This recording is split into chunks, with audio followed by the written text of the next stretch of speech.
Bonjour à tous, bienvenue chez Animation Chrétienne. La chaîne où vous obtenez des vidéos spirituelles et édifiantes pour nourrir votre âme. Dans cette vidéo que vous êtes sur le point de regarder, vous découvrirez comment récupérer ce que le diable vous a volé. Détendez-vous, asseyez-vous et profitez de la vidéo. Assurez-vous de regarder jusqu'à la fin et assurez-vous également de saisir chaque prière soulevée dans cette vidéo. Je suis sûr que vous serez bénis. Et s'il vous plaît, n'oubliez pas d'aimer, de partager et de laisser un commentaire dans la section commentaires. N'hésitez pas non plus à vous abonner à cette chaîne et à cliquer sur la cloche de notification pour être averti à chaque fois qu'une nouvelle vidéo est mise en ligne. Pourquoi est-ce que je vis encore? Tout m'a été enlevé. Ne pense pas ainsi, ma chère sœur. Après c'est raté, mais il ne me reste plus rien. Au début, c'était ma fille. Jusqu'à présent, je ne peux pas dire quelle était la cause de sa maladie. Elle s'est battue si durement, mais n'a pas pu y survivre. J'ai perdu mon emploi alors que j'essayais de prendre soin d'elle. Mon mari chéri. Vous êtes au courant de tout. Alors qu'il courait partout pour soigner la maladie de notre fille, il a eu un accident mortel et est mort sur le coup. Le diable a réussi à tout m'enlever. Le diable m'a déstabilisé. Depuis lors, toutes les tentatives pour moi de me rétablir en étaient vaines. Arrête de pleurer. S'il te plaît, ne laisse pas le diable se réjouir de tes malheurs et dire qu'il t'a vaincu. Tu vois, tu as été ciblé. Le diable veut voler, tuer et détruire tout ce qui vous appartient ou devrait vous appartenir. Mais tu as été appelé à lui résister, à user de ton autorité et à tenir bon. Tu as été appelé à garder ce qui t'appartient et à récupérer tout ce qu'il t'a volé. La plupart du temps, trop souvent, lorsque les chrétiens ont subi une perte, ils se découragent et se résignent. Au lieu de prendre les armes et combattre pour récupérer ce qui les a été volé. Ils sont tellement absorbés par leur situation et ne sont pas préparés au combat. Vous ne pouvez pas vaincre un diable qui vous combat 24 heures sur 24, 7 jours sur 7, en étant chrétien à temps partiel. Dieu est un Dieu de restauration. Sa volonté est que vous récupériez tout ce qui vous a été volé et que vous viviez dans la victoire. Que vous a volé le diable? Était-ce une relation, votre santé, vos finances, quelque chose de physique? Voulez-vous le récupérer? Dieu est prêt à ce que vous fassiez irruption dans le camp du diable et récupériez ce qui vous revient de droit. Il est temps de le récupérer. Ne vous apitoyez plus sur vous. Prenez les armes de Dieu et combattez. Je vais partager avec vous comment récupérer ce que le diable a volé. Vous devez vous encourager en vous appuyant sur le Seigneur comme David.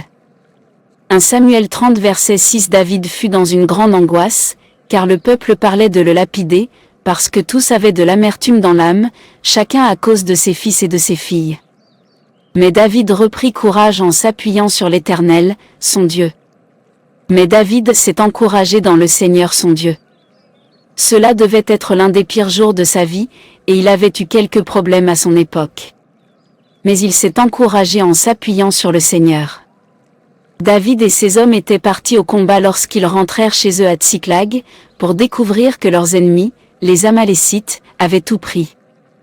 Leurs femmes, leurs enfants et tous les autres membres de leur camp avaient été enlevés. Oh, et pour couronner le tout, les Amalécites avaient entièrement incendié l'endroit. David et ses hommes pleurèrent jusqu'à ce qu'ils ne puissent plus pleurer. Puis cela a empiré. Les hommes de David étaient si amers de ce qui s'était passé qu'ils ont commencé à parler de le lapider. C'est à ce moment-là que David fut très angoissé. David s'est retrouvé à la croisée des chemins. Avez-vous déjà été à un carrefour comme celui-là? Où quelque chose de grave est arrivé? Peut-être pas mal comme dans le cas de David à Ziklag, mais suffisamment pour vous mettre dans un grand désarroi. Quelque chose dont on ne voit pas d'issue. Vous devez apprendre à vous encourager dans le Seigneur. La plupart d'entre nous sont passés par là. Mais cette sorte de carrefour est importante. C'est là que vous choisissez la direction à suivre et, en fin de compte, votre destination finale. Allez-vous rester dans le lieu des pleurs, de la détresse et du deuil et accepter ce qui semble être votre nouvelle réalité? Ou allez-vous vous lever, combattre et récupérer ce que le diable vous a volé? Ce que nous savons, c'est que David a tout récupéré.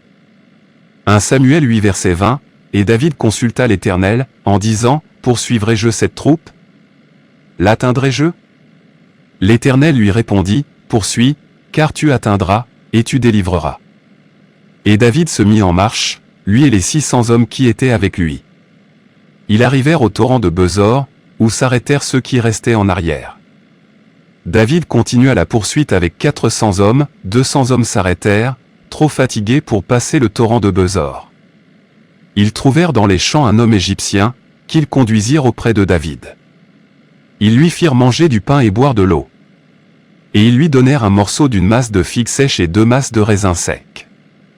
Après qu'il eut mangé, les forces lui revinrent, car il n'avait point pris de nourriture et point bu d'eau depuis 3 jours et 3 nuits.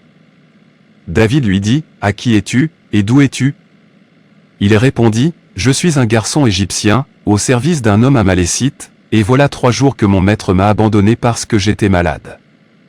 Nous avons fait une invasion dans le midi des Kérétiens, sur le territoire de Juda et au midi de Caleb, et nous avons brûlé Tsiklag. » David lui dit, « Veux-tu me faire descendre vers cette troupe » Et il répondit, « Jure-moi par le nom de Dieu que tu ne me tueras pas et que tu ne me livreras pas à mon maître, et je te ferai descendre vers cette troupe. » Il lui servit ainsi de guide. Et voici, les Amalécites étaient répandus sur toute la contrée, mangeant, buvant et dansant, à cause du grand butin qu'ils avaient enlevé du pays des Philistins et du pays de Juda. David les battit depuis l'aube du jour jusqu'au soir du lendemain, et aucun d'eux n'échappa, excepté 400 jeunes hommes qui montèrent sur des chameaux et s'enfuirent. David sauva tout ce que les Amalécites avaient pris, et il délivra aussi ses 2 femmes. Ne leur manqua personne, ni petit ni grand, ni fils ni fille, ni aucune chose du butin, ni rien de ce qu'on leur avait enlevé, David ramena tout. Et David prit tout le menu et le gros bétail, et ceux qui conduisaient ce troupeau et marchaient à sa tête disaient, « C'est ici le butin de David. » Alors, si nous voulons récupérer ce que le diable nous a volé, nous devons suivre son exemple. Et la première chose qu'il fit fut de s'encourager dans le Seigneur. Ce n'est pas toujours la première chose qui vient à l'esprit, mais c'est la clé d'une avancée décisive. Comment vous encouragez-vous? La réponse est double. D'abord, avec la parole de Dieu. La Bible dit Josué 1 verset 8 que ce livre de la loi ne s'éloigne point de ta bouche, médite-le jour et nuit, pour agir fidèlement selon tout ce qui y est écrit, car c'est alors que tu auras du succès dans tes entreprises, c'est alors que tu réussiras. Plongez dans la parole et rappelez-vous ce qu'il a dit de vous, la domination qu'il vous a donnée et les promesses qu'il vous a faites. Il est impossible de passer du bon temps dans la parole et de ne pas repartir encouragé dans le Seigneur. Deuxièmement, rappelez-vous toutes les victoires qu'il vous a remportées. Vous pouvez commencer lentement à vous souvenir, mais quand vous y commencerez, à vous souvenir de ces fois où il vous a guéri, délivré, favorisé et défendu, ils viendront les uns après les autres jusqu'à ce que vous criez si fort la victoire que vous serez prêt à le faire. Combattez pour récupérer tout ce qui vous a été volé. C'est ce que David a fait à ce moment-là. Lorsque les choses semblent mauvaises, voire impossibles, n'abandonnez pas, encouragez-vous dans le Seigneur. Ensuite, préparez-vous à vous lancer dans la bataille. 1 Samuel 30, lui dit, et il lui répondit, poursuis, car tu les rattraperas sûrement et tu les récupéreras certainement tous. Si vous avez déjà reçu un excellent discours d'encouragement, vous connaissez le sentiment que vous ressentez une fois terminé. Vous êtes prêt à sortir et à y arriver. Cela vous donne en quelque sorte un élan d'énergie et d'enthousiasme qui ne peut être éteint par rien d'autre que d'agir. Dans 1 Samuel 30, 7 et 8, c'est ce qui est arrivé à David lorsqu'il s'est encouragé dans le Seigneur. Il alla vers le Seigneur et demanda, « Dois-je poursuivre cette troupe? Dois-je les dépasser ?» Et Dieu dit, « Poursuivez point pour David, poursuivre signifiait rassembler ses hommes, recueillir des informations sur ses ennemis, puis les attaquer jusqu'à ce qu'ils soient vaincus. » À quoi ressemble la poursuite dans votre situation? Si le diable a volé votre santé, votre sommeil et votre paix, Comment pouvez-vous commencer à poursuivre? Vous commencez par prendre la décision de ne pas camper là où vous êtes et de vous contenter de son vol. Vous n'allez plus le tolérer. Au lieu de cela, vous allez prendre les armes et aller recouvrer la santé. Ou vos finances, votre relation, votre opportunité ou tout ce qu'il a volé. Vos armes sont la parole de Dieu, le nom de Jésus, le feu du Saint-Esprit, la louange et la connaissance de votre autorité sur toutes les puissances des ténèbres. Et vous commencez à reprendre le terrain et à reprendre le royaume, à reprendre ce qui vous appartient au nom du Seigneur Jésus, parce que vous êtes la justice de Dieu. Et vous faites la même chose pour l'argent, les relations ou tout autre objet volé. Poursuivez-le. Mettez-vous au travail pour le reprendre. Il vous appartient. Le livre d'Apocalypse 12-11 dit, « Et ils l'ont vaincu à cause du sang de l'agneau et à cause de la parole de leur témoignage. » C'est ici que ça devient bon. C'est ici que vous récupérez et prenez possession de ce que le diable vous a volé.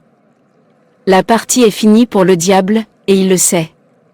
Quand Dieu dit à David de les poursuivre, il suivit en disant ceci, « Tu les rattraperas sûrement et tu les récupéreras sans faute. » Succès garanti. Ce mot est pour vous aussi aujourd'hui. Mais à mesure que vous avancez dans le processus de dépassement de l'ennemi, rappelez-vous ceci, cela ne sera pas instantané et il faudra de la persévérance. David les attaqua depuis le crépuscule jusqu'au soir du lendemain. C'est une longue bataille. Et il était probablement fatigué. Mais cela fait partie de la bénédiction. Continuez à croire et continuez à confesser, et vous reprendrez tout. Cela peut prendre du temps, mais vous y arriverez. Réprimandez le diable au nom de Jésus. Liez tous les esprits qui s'opposent à votre rétablissement. La meilleure partie. Non seulement David a tout récupéré, mais il a également pris le butin des Amalécites. Si vous y réfléchissez, c'est aussi ce qui est arrivé à Job. Il a récupéré tout ce que le diable avait volé et plus encore, le double pour être exact. Alors, quand vous allez dépasser et récupérer ce que le diable a volé, ne vous contentez pas de récupérer ce que vous avez perdu. Après tout, vous êtes plus qu'un conquérant. Maintenant que vous savez comment récupérer, lancez-vous dans la bataille et récupérez ce qui vous était pris. Reprenez tout ce qu'il vous a volé. Gloire à Dieu. Amen.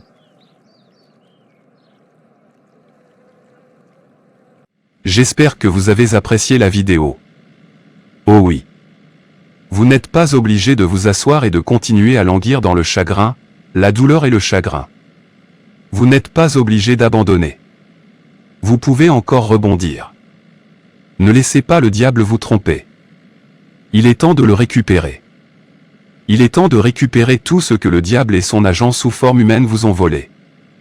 Tout ce que le diable vous a volé, du temps, des relations, de l'argent ou de la santé, il est temps de tout récupérer. Il est temps de foncer dans le camp du diable. L'une des clés majeures qui n'a pas été mentionnée dans cette vidéo est la confession de la parole de Dieu sur nous en rapport à notre situation. Romains 10 versets 9 à 10 Si tu confesses de ta bouche le Seigneur Jésus, et si tu crois dans ton cœur que Dieu l'a ressuscité des morts, tu seras sauvé. Car c'est en croyant du cœur qu'on parvient à la justice, et c'est en confessant de la bouche qu'on parvient au salut. Joël 2 25 et 26 dit 25 Je vous remplacerai les années qu'ont dévoré la sauterelle, le gélec, le asile et le gazam, ma grande armée que j'avais envoyée contre vous. 26 Vous mangerez et vous vous rassasierez, et vous célébrerez le nom de l'Éternel, votre Dieu, qui aura fait pour vous des prodiges, et mon peuple ne sera plus jamais dans la confusion. Au nom de Jésus-Christ, tout ce que vous avez perdu, récupérez-le. Recevez-le en plusieurs volets au nom de Jésus. Que vos années de douleur, de troubles, de chagrin, de calamité, de honte et de reproches soient inversées aujourd'hui au nom de Jésus. Ézéchiel 21 verset 27 J'en ferai une ruine, une ruine, une ruine. Mais cela n'aura lieu qu'à la venue de celui à qui appartient le jugement et à qui je le remettrai. Reprenez tout ce qui vous appartient au nom de Jésus. Peu importe à quel point votre situation est terrible.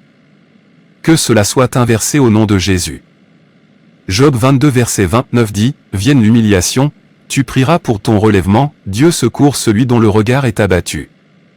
Que là où les autres ont échoué tu n'échoueras pas, au nom de Jésus. À partir d'aujourd'hui, vous ne connaîtrez plus jamais de revers au nom de Jésus. Vous ne connaîtrez pas un hier meilleur mais un demain glorieux au nom de Jésus. Votre carrière remise en question est restaurée aujourd'hui au nom de Jésus. Je déclare dans ta vie. Votre libération de tout harcèlement satanique est réglée aujourd'hui au nom de Jésus. Votre santé totale est restaurée aujourd'hui au nom de Jésus. Vous connaîtrez une restauration surprenante au nom de Jésus. Vous ne subirez plus de pertes au nom de Jésus. Que le Dieu de la restauration restaure votre glorieuse destinée au nom de Jésus. Que les hauts et les bas se terminent dans votre vie aujourd'hui au nom de Jésus. Que la stagnation s'arrête dans votre vie au nom de Jésus. Au nom puissant de Jésus, je prie. Amen. Que Dieu te bénisse. N'oubliez pas d'aimer, de partager et de laisser un commentaire dans la section commentaires. N'hésitez pas non plus à vous abonner à cette chaîne si ce n'est pas déjà fait et à cliquer sur la cloche de notification pour être averti à chaque fois qu'une nouvelle vidéo